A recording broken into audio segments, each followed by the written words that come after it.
Good morning. Will you please join me in the Pledge of Allegiance? I pledge allegiance to the flag of the United States of America and to the republic for which it stands, one nation, under God, indivisible, with liberty and justice for all.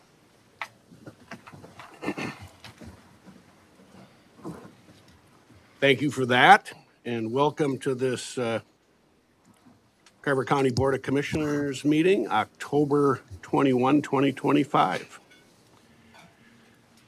Public comments. Anybody in the room have a public comment? Wherever you feel comfortable. Good morning, Mayor. Good morning, Commissioners. My name is Courtney Johnson, and I have the extreme privilege of serving as the Mayor of the City of Carver. I'm here in an attempt to stop the spread of misinformation about the sanitary sewer capacity in the City of Carver. After several unsuccessful attempts to correct this information with the County Board, and specifically Commissioner Uterman, I've decided to address this issue before you here today. There are at least 5 occasions that I know of, either at public events or public meetings, including most recently 2 weeks ago in this meeting, where Commissioner Uterman has shared a specific concern regarding the City of Carver's ability to provide sanitary sewer capacity for anticipated growth in the City of Carver.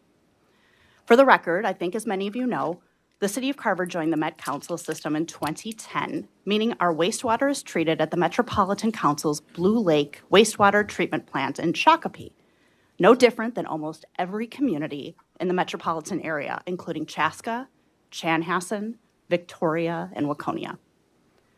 Following the county board meeting on March 18th of this year, Brent Merrick, Carver City Manager, sent an email to Dave Hemsey, Carver County Administrator, with supporting documentation to prove that, and I quote, "Although there are many opportunities and challenges to properly plan and manage growth, thanks to the leadership of past councils, sanitary sewer capacity appears to be in good form to accommodate impending growth," end quote.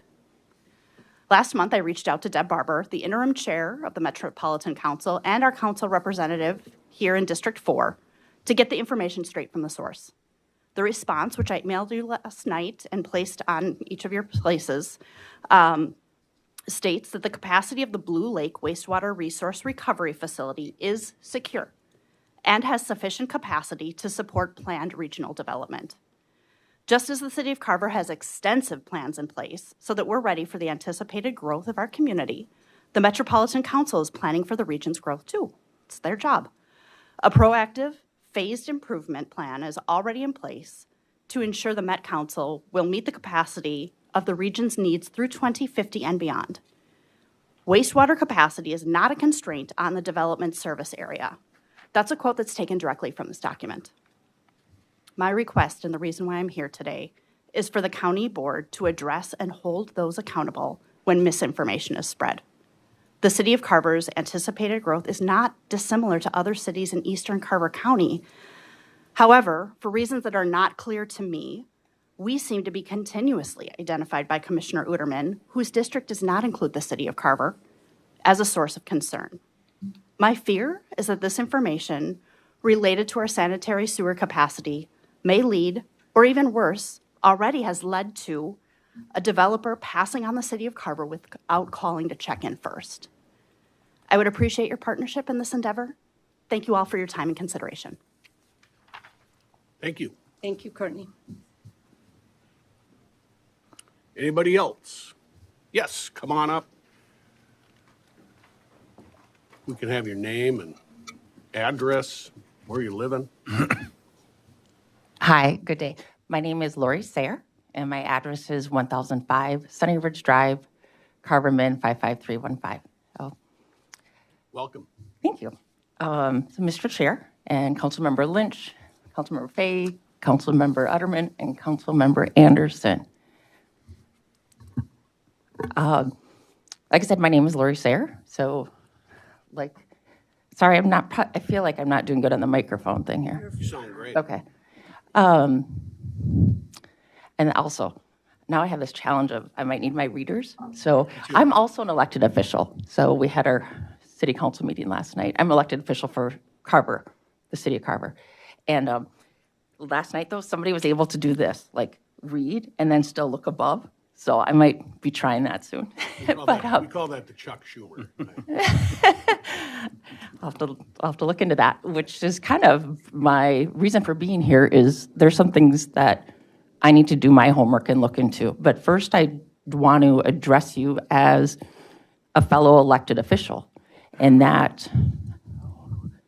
much like your reason for getting together is when my city council, led by our Mayor Johnson, who just spoke, collectively as a body, we meet to discuss and determine the direction and policy of city or county.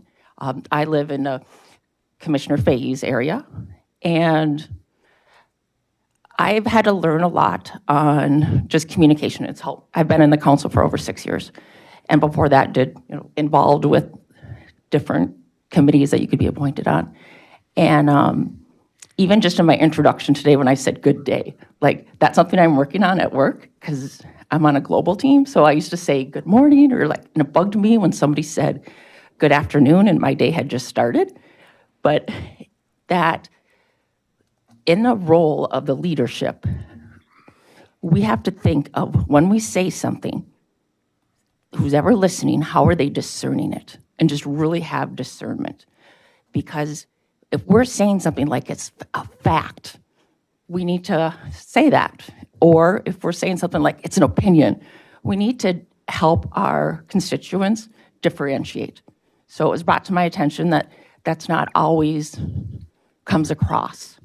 And I think as elected officials, we just need to communicate better on if something's just our opinion, or is there something that, okay, now I actually have the information, I can speak to it, such as when I was talking about purpose of our meetings, and then one of your principles, growth, manage, the goal is growth.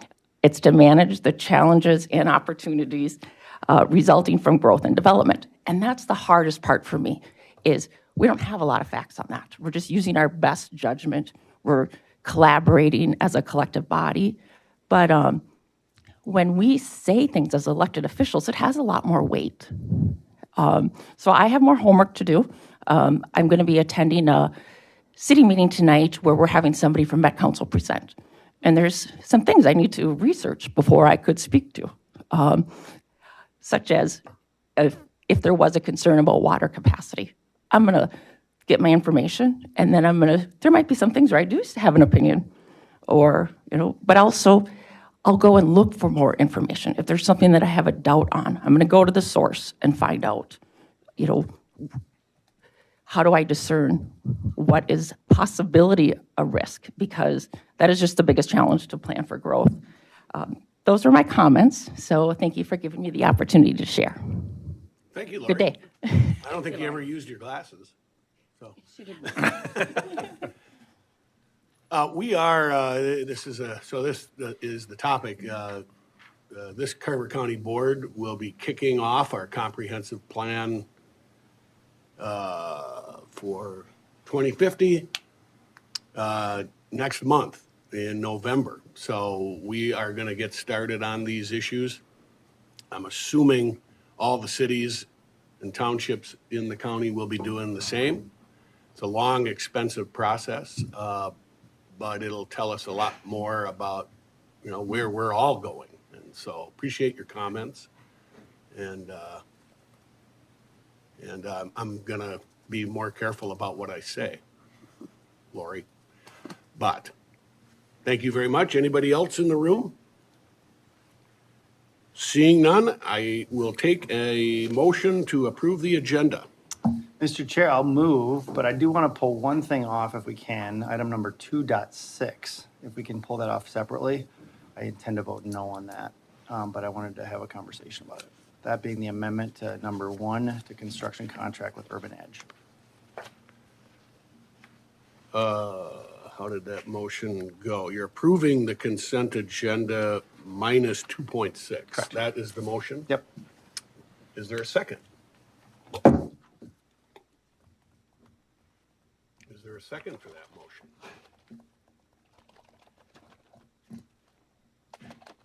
Okay. Is there an alternate motion? Move approval of the consent. Second. Okay, got a motion by Anderson and a second by Lynch to approve. It was the other way No, around. the but- agenda, sorry. The agenda. Just, Oh, yes, we need the agenda, right. I Okay. approve the agenda. Okay, so I have Lynch approving and Anderson seconding Yep. approval of the agenda. Mr. Chair, if I may, and I don't want to put you on the spot, Jennifer, but I think it's within the bylaws that anybody can pull anything off for any reason. I'm going to defer to Administrator Mr. Hemsey. Chair, the final approval of the agenda is the board's prerogative on a vote, my understanding. You can pull, request that items are pulled, but the ultimate final agenda is the board's. I'd have to dig back into the rules. That's my recollection. Okay? So I have a motion and a second to approve the agenda. Any further discussion? Hearing none, all those in favor say aye. Aye. Those opposed, Aye. motion passes. All right. Approval of the October 7th, 2025 minutes. Move to approve as presented, Mr. Chair. Okay, Second. I have a motion by Fahey and a second by Lynch to approve the October 7th minutes. Any discussion? Hearing none. All those in favor say aye. Aye. Aye. Those Aye. opposed? Motion passes. Community announcements. Commissioner Lynch. It's a big day for the Watertown Mayor girls soccer team. The first time in history they qualified for the state, and they play today at Farmington High School at 5:30 p.m. And I plan to be in attendance. It's Tony was just here. His daughter plays as a star on the team. It's very exciting for the girls. I plan on being there. Unfortunately, Chaska came out and beat Waconia. But, you know, your alma mater in football, but that'll cheer you up. But anyway, I plan to be at the Farmington today to watch the girls play soccer. And isn't Waconia got a football game tomorrow night? I think doesn't everyone? No. Tonight. No, is that tonight? It's tonight. No, We're in playoffs. there are buys. Oh, okay. Jen Essen has a bye. So they'll play Saturday. I think the winner of your game. So. And I'm sure you're very happy, and I'm sure you're in attendance to see the Golden Gophers beat Nebraska. I'm very happy this week. Thank you. Commissioner Fahey. Mr. Chair, just a couple of community announcements. Carver County, it's 4-H Day to Dabble. You can register by November 1st. Just come and explore what 4-H has to offer through a series of free hands-on interactive learning experiences in art, plant science, foods, performing arts, STEM, and more. The Day to Dabble is Sunday, November 9th at St. Joe Catholic School in Waconia. Registration deadline is November 1st. Please call extension to get registered. And then also, we would like you to weigh in on Baylor Park Plan, which is November 6th and the 13th. Carver Community Parks is hosting 2 open houses to gather community input on long-range plans for Baylor Regional Park. The first one is Thursday, November 6th at Lake Waconia Regional Park, the Paradise Commons. And then Thursday, November 13th at the Baylor Regional Park Community Room. Both of those times are 6 to 7:30, and we'll get a chance to review the 2 concept designs, share feedback, and talk with county staff and the consultants. Family-friendly activities will be provided for the kids. Your voice will help guide the next chapter for Baylor Regional Park. So don't miss your chance to be part of this conversation. You can go and view the Baylor Regional Park Long Range website. And then also, speaking of football, the Central Raiders play tonight. The playoffs start at Central Field. NYA will be taking on Maple Lake. That's all I have, Mr. Chair. Good luck, NYA. Commissioner Uterman. Mr. Chair, we all have the privilege of serving on a bunch of committees and as part of our roles beyond our day-to-day here. One of the ones that I have the privilege of serving on is the Legislative Priorities Committee. So we've been meeting with our lawmakers. Commissioner Workman and myself sit on that committee, and we're with our lobbyists, a number of people as staff, and at least one lawmaker last week, 2 weeks ago, was it, Commissioner Workman? And talk about addressing inconvenient conversations. The lawmaker that was there, he wanted to talk about a lot of things, and we did. And one of those things that we talked about was, I don't remember the number, but it was in the billions of dollars across the state of Minnesota that were deficient on sewer and water capacity. We know that to be true in Cologne, for example. They are not issuing building permits, nor have they for the foreseeable future. And Cologne started on that challenge 15 years ago, and they still don't have funding. So even if they were to get that thing out of the ground with funding, it would be another 3 to 5 years. So we're looking out 15 to 20 years where there's challenges within our community. So continue to go there. Kind of as an aside, on May 30th, I had a conversation with members of the Met Council here at the Government Center.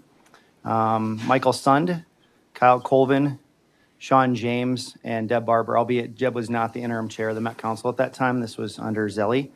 And the conversations that we had there were materially different than what were presented today. And so I've asked if we could have a work session. I think that's the way to solve things.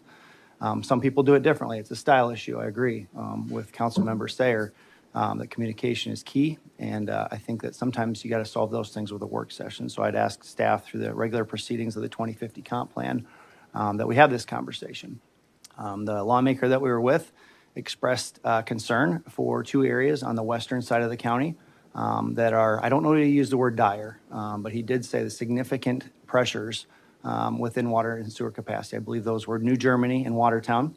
And I know that there's at least 7 areas within Carver County that have expressed the same. The appropriate time to talk about it certainly is 2050, not when we just open it up and have a single conversation, but in preparation for that. We also are well aware of a 201 system. And that 201 system spans a number of commissioner districts. And the decisions that are made in any specific district touch on our own. I'll talk to you about going out of jurisdiction. We've talked about it with Lyndon was in the room for that legislative priorities. Imagine a world in Carver County where nobody decided to tackle 41.5 and 212. Not our responsibility at the county, but if we hadn't to take lead on that, where would we be now? And those decisions that were made at the county board, while I've been on the board and well before, have serviced a lot of these growth communities, and they create a lot of conversations. I know that these will be productive conversations in the future. It was interesting to note that our former superintendent, Lisa Sales Adams, is tied to a school district that is considering the closure of schools. I bring that up because sometimes we live in the times where we don't really think about our decisions today and how they may impact us to 20 or 25 years. And so it's interesting to see the compression of students, even in a growth community. And we have to be aware of those. I think the future is our children. I think it's the next generation. And as we heard from Mike in the last time, our 65-plus population is growing faster here in Carver County than almost anywhere else in the state. And it's shrinking at the sub-18, so we have to be clear on that. So that's why I share the things that I attended since our last meeting. Got to go to Entrepreneur Day at the Mustard Seed. Beautiful time for hundreds of kids to show their wares and sell things. I'd never been to a remote control car camp, and there was a gal that her son is very interested in that. And she said, what would it look like if we had an RC camp? I'm sharing it because I know we're talking about parks today. What would that look like if we had an RC? And I don't know if it belongs in the county parks or not, but I didn't even cross my radar. And the kids were, they didn't even want, when it started raining, they didn't even want to leave because they were so happy with what was going on. Played pickleball, and I was surprised to see the age of the people that were there, all ages of the people there. And then, of course, the kids and I had a chance to ride under the 41 underpass and utilize those 2 things. Next thing I had is I had a chance to go walk up multiple days over the last 2 weeks to the 600 building and call out to the staff that were significantly inconvenienced by the move. We're trying to clear some people out of that building for various reasons, but to move over to the 602. So I know the coordination of technology and the moving of stuff and then finding new space. I know that's on a number of employees' heads, and it's been a distraction, but I think that longer term, it's probably going to be for the better. So thank you, Heather, your team, for navigating that. I also see that we've had news about compromise of SNAP funding and other benefits that are coming our way, other things related to government shutdown. I know that our staff is absorbing some of the weight of that as well. And so I've had a number of conversations with both of the food shelves in our area and other not-for-profits, because I know that they are taking on some of the burden of the things that we're not able to do at government. Commissioner Workman and I had a chance to be with the city of Victoria. It's a scheduled quarterly check-in with our peers there. Very productive conversation. We cover all topics.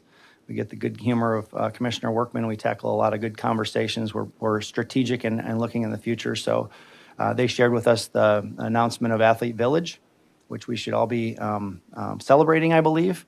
A taxable parcel that will bring 20 to 60 sports fields and perhaps an academy for kids, addressing the need for more economic development on the non-residential side for a balance of the mix. And then I also had a chance to tour the TCO building. They have one of the largest employee presence in the county in Waconia, and they serve the entire county. So I got to take a tour of that, and it was very impressive. If I go back to the city of Victoria, one of the conversations that we had was the growth of their tax base. And I asked for validation. I said, hey, while you're growing, isn't it typical that cities would grow, their tax rate would go up for a short period of time while they're funding infrastructure? And they said, not the case in Victoria. Their tax rate is actually going down, even though they're putting significant investment in. And I wanted to call out our staff. At one time, we had anticipated about $11 million of City of Victoria contribution for the Highway 5 project. Through the work and lobbying and the efforts in DC and other places, their contribution will be $2.1 million. That delta is material when you're a city the size of Victoria. And so not only is their tax rate going down, they're also looking at the future of an incremental $200 million tax base through their efforts in downtown. I think if we look at Victoria, we can elevate them as one of the top areas to look at when you're developing. And they're not doing it by saying yes to everybody that comes in. They have said no to hundreds of developers because they want to do it the way they want to do it. And I appreciate and respect that, and I know others do as well. Let's see here. Chaska, Commissioner Anderson and myself, we pulled together a quasi work session meeting too, and we talked about a number of things that are facing our community. They're hard, inconvenient conversations, and I think we got to resolve on some of them. We'll meet again, and we'll continue to a quarterly rhythm. And so I appreciated a lot of the inputs that were had there. And then I look forward to the conversations about Baylor. There's a lot of stuff on the parks here, and I know that that's a state of flux and transition, but I appreciate you guys navigating. You know, Marty announcing that he's going to phase out and what the future holds. Again, I know that there's staff that might have some angst with that, but I think that there's good answers that are had and clear communication, and we'll navigate this period. So thank you. Thank you. Commissioner Anderson. Hi there, thank you. I won't bore you with all of the meetings and whatnot that I've attended, but I did want to mention three things.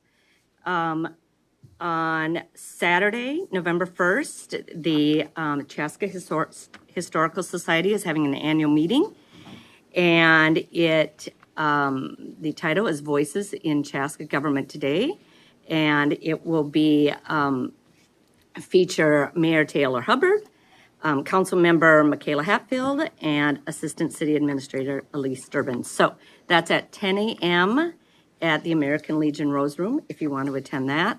Also on that same day, Chanhassen is having an open house. I had the pleasure a couple weeks ago of getting a tour of that new, beautiful city campus by Mayor Lise Ryan, and I would encourage everyone to attend that open house. And also I want to encourage all community members of District 112 to go ahead and vote. The referendum vote. Get yourself educated. Plenty of things have come in the mail, so I would encourage you to vote. And that's all I have. Thank you very much. I have not a whole lot.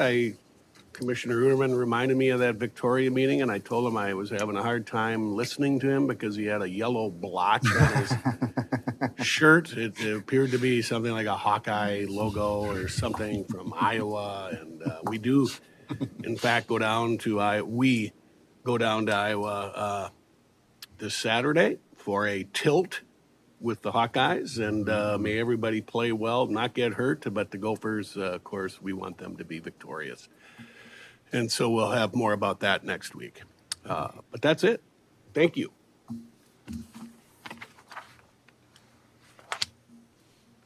Okay, consent agenda. Do I have a motion? Move approval, Mr. Chair.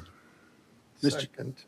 Okay, got a motion by Lynch and a second by Fahey to approve the consent agenda. I do know that Commissioner Uterman has a concern about 2.6. I don't know if we're going to go back to trying to get that, but I will get with Commissioner Uterman.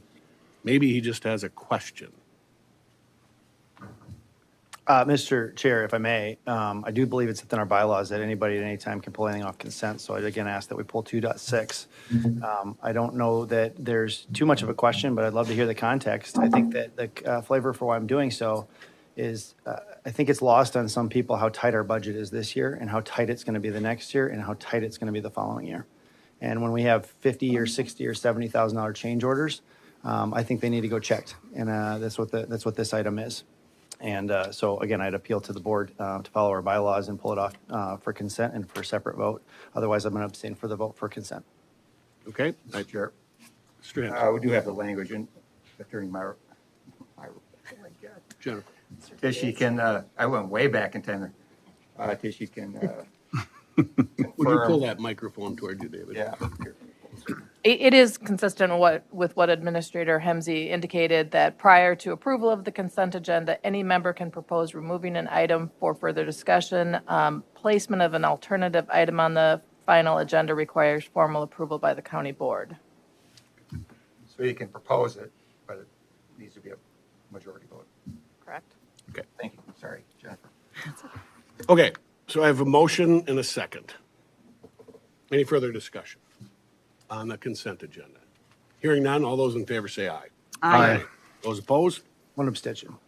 Motion passes 4-1. Okay, regular session 3.1, resolution of support for suburban transit provider.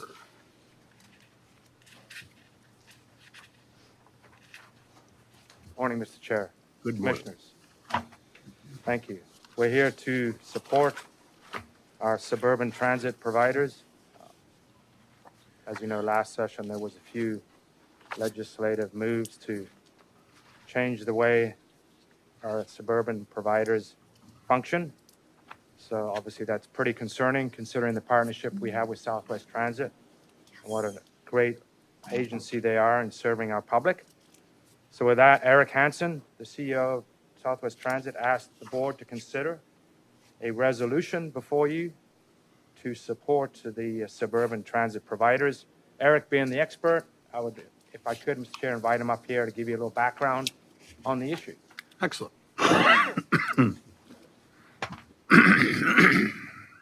Thank you, Lyndon, for your words about Southwest Transit. We appreciate it. We appreciate the partnership with the board, too. I know that we have, met on a number of issues regarding transit.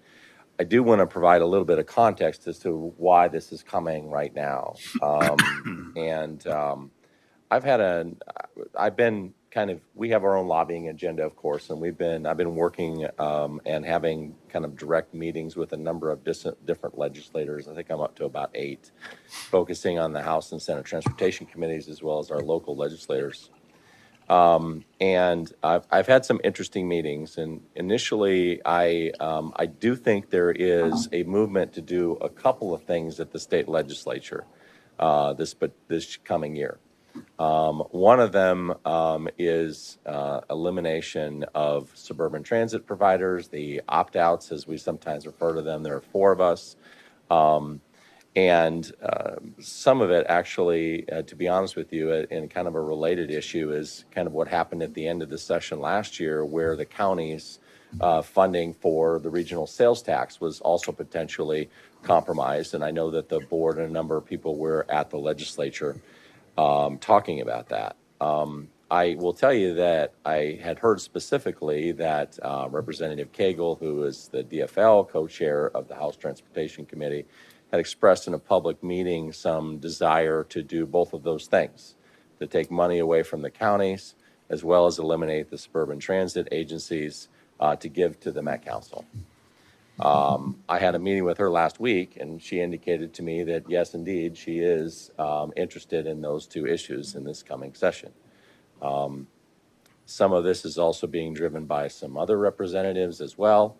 And I will tell you that you might say, well, this sounds like a partisan issue. You know, you've got DFL legislators in the central city wanting to support Metro Transit, et cetera. It's unfortunately not quite that simple, because I think that one of the risks that we run is that what's happening is the same issue that you're facing here in terms of budget issues. This coming session is going to be a discussion about the budget. Last year, the amount of allocation for Met Council was reduced from general fund legislation. And my belief is that there is some interest potentially even on the Republican side of saying, wow, this might be an opportunity to reduce Met Council's allocation from the legislature, and we're going to take that money and fill their hole from the counties and the suburban transit agencies. And so this is a very real threat, I think, in this upcoming session. And I just want to kind of paint a picture, you know, for you about what it might mean for the county if Southwest Transit didn't exist. Because it's been a long time. It's been more than 40 years, you know, since that was the case. And the concern was that we would not have the same level of service. And I'm here to tell you that you won't. You know, right now we cover our entire service area, including Chanhassen, Chaska, Victoria, and Carver, and a piece of Waconia with our on-demand rideshare service, Southwest Prime. I am sure that portions of that, if Metro Transit were in charge, would be cut. I can tell you this for a fact, that there are communities like Minnetonka and Bloomington that I've had discussions with their elected officials and staff who have expressed concern that they're not receiving that level of service from Metro Transit and have asked us to provide it for them. And so I know there are communities adjacent to us that are interested in these kinds of things, and you know, Metro Transit doesn't have the same kinds of interest because they're looking at it, you know, completely differently. Just to give you a few numbers, because we're pretty effective as an agency. One of the measures of how people feel about us is that people write us. And I will tell you that if you compare the last 12 months ridership growth versus the previous 12 months, Metro Transit has lost 4% of their total ridership in that time period, and we have gained 17%. And we are actually the fastest growing transit agency in the state, and just in terms of ridership. Our cost of overhead, 22% of our budget goes towards administrative overhead. Metro Transit is 24%. I could, you know, one other measure that's going to be coming out here pretty soon in the regional route analysis is that it costs us $12 a person to send people to downtown on our express bus. On the same service, Metro Transit, it costs $15. I have no doubt that Southwest Transit is an agency that is efficient, provides a good service for the community, and that we would have less if we were dissolved and folded into Metro Transit. I don't mean this as a way to suggest that, you know, to take shots at necessarily other people, but it's an important narrative to see in terms of what our citizens might be experiencing. It'll be less service and it'll be less efficient service. So to that end, my board has already passed this. I will tell you that the cities of Chanhassen, Chaska, Carver, and Victoria have already passed a similar resolution. So you would be in good company for sure in terms of the county. We do appreciate your support. You know, please let us know if there's anything we can do on some of these other issues that are also facing the county with potential funding. And we certainly appreciate your support. Yeah, I'd be happy to answer any questions if you got any. Well, thank you, Eric. Always good to hear from you. Anybody have I don't know if that's good, Commissioner. But yes. Just said what? Yeah. Well, you know, I guess I'm a little longer in the tooth on this issue than probably my board combined. But as I ran for the city council in Chanhassen in 1988, are you in 86 here? Started in 86 or was it 88? 86, yeah. And I can tell you about the battles we have had over the years, long before Eric was here. The funding got changed, so it wasn't as pure, here's your property taxes you're collecting and we're going to use it to run our transit. It's gotten very convoluted on our funding a little bit. But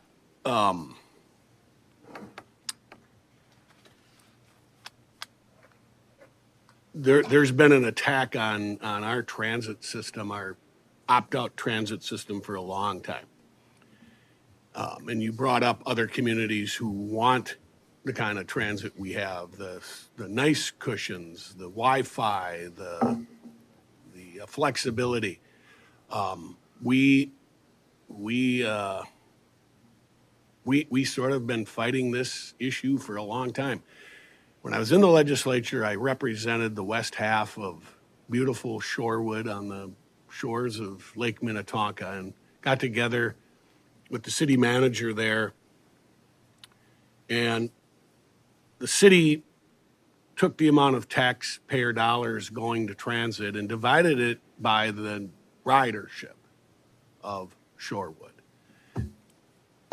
The ride was $70 one way. So $140 round trip was the math for the tax collected divided by the rides. They were getting no service in Shorewood, but they were paying the bill. That was sort of the common theme of transit. Protect the core, make sure the core worked, but collect the money from the outer ring, but not give them transit service. And I think we're arriving back at that spot again. I appreciate the facts. The facts are lean in our favor. And to go back to the Shorewood model, that the suburbs pay for mediocre transit service in the inner core, I don't think is a way to go. And so I'm going to, hopefully this resolution passes unanimously. I'm hoping that we are going to send a strong letter with this resolution to our legislative members who represent Carver County and let them know we know what the plan is and what the monkey business is. I was a member of the Regional Transit Board starting in about 1990, and it took a while, but we finally blew it up. And a bunch of those good people did come over to our transit system, Len Simich and Dave Jacobson and others, and we have long run a great transit system. But that thing has been very fat for a long time, and on the brink of hopefully providing better service to growing Carver, growing Victoria. Hey, let's pull back is the wrong answer on transit. And so, and who knows where Southwest Light Rail is going. So we'll have to know more about that. But I 100% support Southwest Transit and this resolution, and I hope you will too, and stay vigilant. So, Commissioner Anderson. Chair Workman and Eric, thanks so much for being here. In addition to this resolution, sending this to our legislative body, will we send this to our Met Council and our Met Council reps? Absolutely. Commissioner Lynch? I would have to say I'm very proud of the partnership we've had with Southwest Transit for a long time. If you have an issue with the Met Council, I think it's, frankly, Eric, that you're too efficient. You said all the matrix point to Southwest being very efficient, and I'd be more than happy to support this at any time going forward. And not to mention, you said all of the cities have already approved it, which just goes to prove that the level of service that you're providing is top notch. So,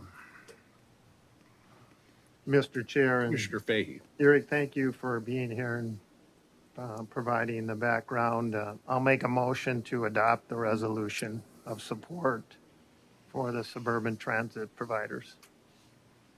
Okay. I have a motion by Commissioner Fahey and a second by Commissioner Anderson. to approve a motion to adopt a resolution of support for suburban transit providers.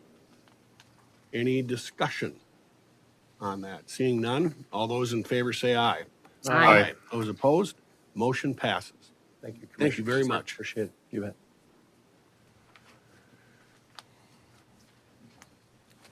County Administrator Report. Mr. Chair, board members, this week is Employee Appreciation Week, the highlight of which is a lunch today and then a recognition ceremony afterwards. So you're all invited to the 11:30 lunch down the EOC, and then 1 p.m. the recognition event will be held, including not only years of service, but some of our retirees. And there's a rumor there's a former commissioner, Degler, coming back to visit us. So come on down and make sure you express appreciation. Good thing it's a rainy day Yeah, true. for that But, farmer. he's been out in the field today, so it worked out perfectly. That's all I have, Mr. Chair. Okay, we are going to move into a closed session, and Commissioner Lynch has a motion to read for us. Mr. Chair, I'd make the motion to enter into closed session pursuant to Minnesota Statute 13D.05, sub 3C 1 through 3 to review confidential appraisal data of real properties at the northeast corner of County Roads 33 and County Road 135, Norwood Young America, Minnesota, ID number, property ID number 020340600, and a portion of the property on the west side of County Road 135 of intersection 102, 102nd Street and Norwood Young America, Minnesota, property ID number 020270910. Thank you. Come on Mr. down. Career in radio. So that was a motion. Second. And I guess I got a second by Commissioner Uterman. And I think the room knows why I make that Commissioner Lynch's task. Where Sister Cecilia would be very proud. Okay, I have a motion and a second to go into closed session. Hearing no other discussion, all those in favor say aye. Aye. Those opposed, motion passes. Thank you.